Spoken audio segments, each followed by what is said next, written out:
So, Halloween 2019.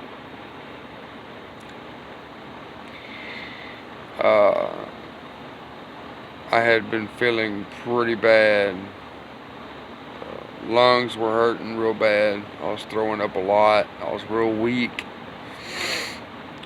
And so we decided to go to Mayfield. And got up there to the ER, and they knew I had pneumonia right off. But what they didn't know until they put me in my room and started running more tests is that I was losing blood. The chemo that was still in my bone marrow was keeping me from replacing the blood that I was losing, and they couldn't figure out where I was losing it from. So, for 2 days they kept giving me blood. My wife stayed there the whole time in her little chair. She slept in that chair every night except one. She went home and took her a good bath, tried to relax as much as she possibly could. They had me on morphine, so I was, I was sleeping and resting, as much as possible. I was there for 6 days. They had took so much blood from me and poked me so many times in my arms that they had to run. I'm trying to think the name of it, but it's like a main line.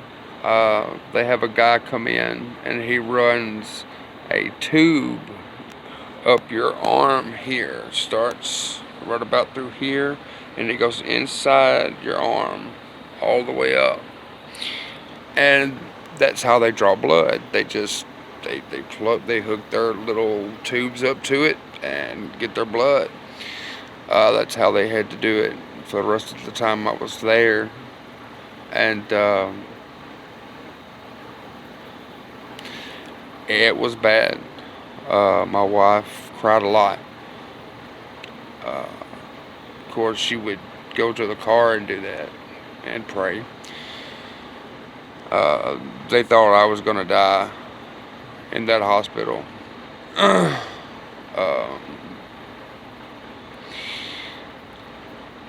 still couldn't eat, and they couldn't do really anything for me as far as helping me eat. I don't know what they would have done.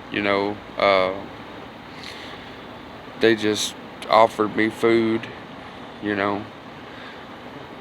whenever I wanted it, whenever I needed it, but mostly I just kept fluids on me, and couldn't get out of bed. They had to use some machine to keep my legs moving, because they didn't want blood clots to set in. And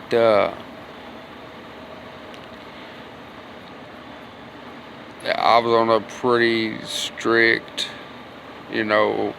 hour by hour checks. They would come in and give me blood. They would pump me full of steroids, morphine.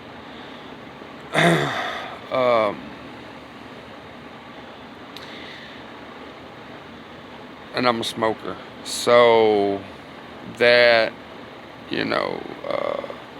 that was pretty agitating, not being able to get up and smoke. So that sucked. But all in all, Baptist Health Hospital in Mayfield, 5 stars. Out of 5 stars. Uh,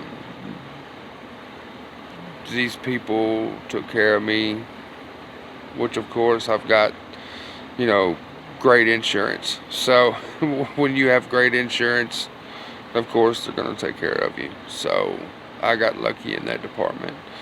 But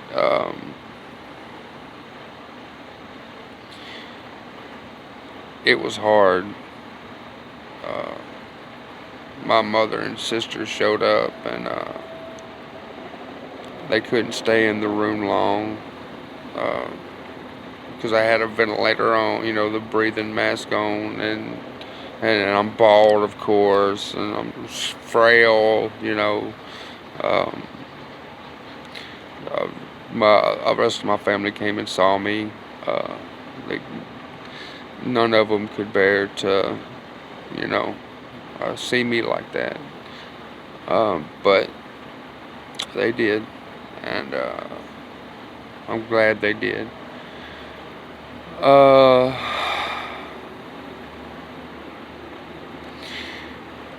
and the advice that I'd give you is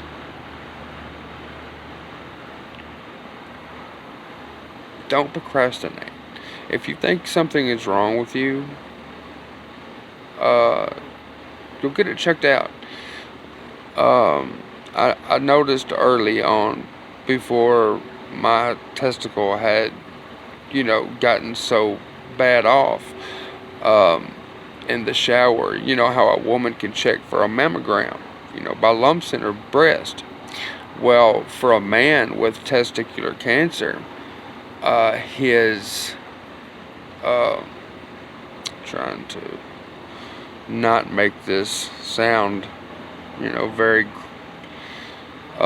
gross or anything, but the actual testicle itself that's inside the sac started getting hard and squaring off instead of being round, you know.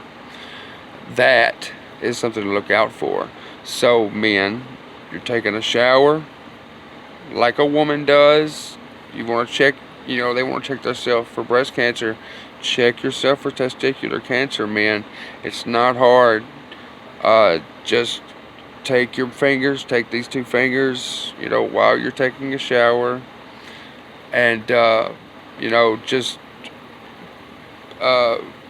squeeze, you know, not hard, but just squeeze them, you know, make sure they're round, make sure they're soft like they're supposed to be, you know, because we know what they're supposed to feel like, you know. Mine was, you know, still the same size, but it was a little bit harder, and it was losing some of its shape. So, but you know, a million things run through my head. You know, it could be anything, right? Turns out it's one of the worst things. So, watch out for that.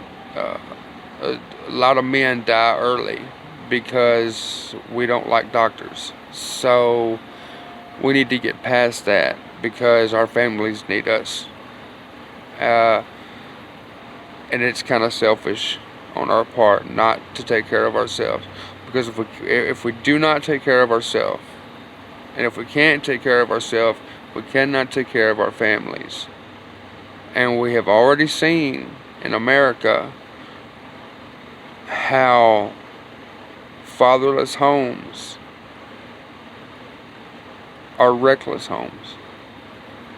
So that's one of the things that we can do to help. So men, start taking better care of yourself. Check yourself. There's no shame in wanting to take care of yourself. I know as a man, you know, we have pride and we could live through everything, but that's not true.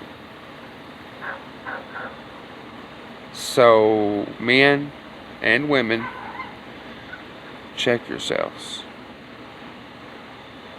If not for you, for your parents and for your kids. God bless.